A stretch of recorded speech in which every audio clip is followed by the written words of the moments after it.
It was during one of our first years of Thanksgiving dinner. I had joined Thanksgiving with friends and family after we had had the dinner here at the church. It was that night, and during the evening at friend's house, the phone rang. Before cell phones, landline rang, and I heard someone crying. I heard someone talking. Conversation went for a long time, and afterwards I said, "Who was that on the phone?" They gave me the name of one of the celebrity leaders in Christian ministry. And I said, "Well, something bad happened in the church. What's going on?" He said, "No, they didn't have anywhere to go for Thanksgiving today." I said, "No one invited them anywhere?" I said, "No, they've been at home alone, just them, all day long." And I thought about, in fact, I think about it every single Thanksgiving. You don't know who's not being invited to Thanksgiving. You don't know who might be alone this year. You don't know who might be going without. You don't know who might have declared bankruptcy this year. You don't know which one of your friends may have maxed their credit cards just to make it to this point in the season and are thinking, well, I can't afford a nice Thanksgiving. They may be people who are upfront. They may be people who look like everything's great. But life has legitimately been heartbreaking for them this year, and Thanksgiving is the last place they're thinking about going and the last thing they really want. We don't know until we ask. And the time to ask is not Thanksgiving evening. I remember the phone conversation and people inviting, pleading, "Oh, just come on out." No. I don't want to come now. I don't want to come now. I was just heartbroken. I needed someone to talk to. Makes me think about Pastor Greg Laurie up the street. He's never been here for Thanksgiving dinner before. But I don't know. He's had a lot of heartbreak in his life. I don't know what he's doing for Thanksgiving. Makes me think about the people who aren't pastors of small churches, but pastors of great big churches. And so often a pastor of a great big church, they're even further removed from the communion than someone who's a pastor of a smaller church. If you attend a great big church, make sure that you pay attention to your pastoral staff. And I don't mean just the pastor. He or she probably is getting some attention, but pay attention to them, but also the entire pastoral staff. That leadership team needs some love, needs some lifting up, and needs an invitation come Thanksgiving. And beyond that, remember that your friends, because it seems like on the outside, things are going great. Your friends, because it seems like this year, well, they bought a new car. You know, that new car, they may not be able to make the payment on. Your friends, because it seems like they got into a new house. You know, they may have gone into deep water to get into that new house, and they don't know how they're going to cover Thanksgiving. Because it seems like, they had a new baby this year. Yeah, now they can't swing the bat with that new baby, and it's causing grief in the household. Invite them for Thanksgiving. And if you don't know what to do for Thanksgiving, it's the reason we're having our 32nd annual community-wide free Thanksgiving dinner. We can bring it to you. We can have it delivered to your house, and we would be happy to. We would be happy to. But it would be so much nicer if you came out and just spent the week with us. Thanksgiving's on November 28th. Cards are going out to thousands of people, inviting them to be volunteers. But how much fun would it be if you contacted us and said, "Hey, I'm going to come out for Thanksgiving. Eric, I can be there Monday, Tuesday, Wednesday, Thursday." My friend Teresa, she's been in charge of the all-night crew for I don't know how long. Teresa Burns and I have been friends for 32 years. I met her through Debbie 32 years ago. Her family's like family to me. We love the entire Booth and Burns family. They're just like here to us. And Teresa was invited to go on a trip to Hawaii. And Teresa normally is in charge of the all-night crew. She's saying, "Pastor, call Joanne Katona. Ask her to step in and be in charge of the all-night crew." We need someone to step in and be in charge of the all-night crew. Joanne did it for years. And then Teresa stepped up and she's done it for years. And now Teresa's retired and been invited to go to Hawaii on vacation on one of those deals. That's across the time. You can come out and you can spend all night, Wednesday night. We're going to have the potato peeling party on Wednesday.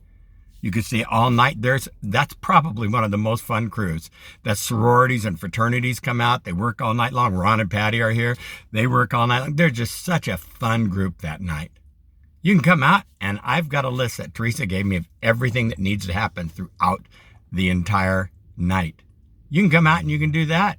You can be here all day Tuesday and Wednesday. Boy, Ken will be in that kitchen breaking down turkeys, making sure that everything's together, put in refrigerators before it's rewarmed back up. You can be a part of any of that. You can cook a turkey at home. You can go out and buy a turkey. You can write a fat check to make sure this happens, that it all actually gets done. You can come out Tuesday. Tuesday, we do our knock out the stuffing party. Linda Zastro said to me the other day, Pastor, make sure to get some celery and onions ahead of time. Teresa said, Pastor, make sure to get me some celery and onions, and I'll start making that ready before I go to Hawaii so I can put it in the freezer and it'll be ready. I'm like, just put water in the stuffing. The stuffing was done. And they're like, never, Pastor. We wouldn't even consider doing that. This is an incredible event. And my goal is that you know that you can be a part of it. You know that this, our 32nd Thanksgiving dinner, can be profoundly important to you and your family. If you don't have plans, if no one's invited you, please accept this as my personal invitation to come out and spend Thanksgiving with us. I would love to spend Thanksgiving with you this year. I would love to take 1 or 2 or 3 of these days. I don't last all night long like all the other folks do. I never have, even when I was young and we started this out. I'm good until about 10 or 11. I don't do all the breakdown and the cooking, all that kind of. Ken, he's taken over on that, and he's awesome at it. But what I do pretty okay. And we will enjoy being together. A friend of mine from high school, she saw a shared post from another friend that had a picture of me in it. Lynn had put a picture of me with her son Alex from the wedding this last Saturday. I hadn't seen the picture. It was so nice. But then a friend of ours, a mutual friend of ours, Sherry, saw it and said, Eric, is that really you? And Sherry and I used to sail together in the summers. It was so great to hear from her. Another friend, Bob, Eric, is that you? I haven't heard that name for ages. Bob and I used to run around at the park together, not Recreation Park where all of us from Wilson did, but he grew up in our neighborhood. El Dorado Park. We used to hang out. I'd go hang out with his sister, Barbara. It was just like Thanksgiving breaking out on Facebook. And that's what it's like here at Central Community. We have hundreds of volunteers, and you can be one of them.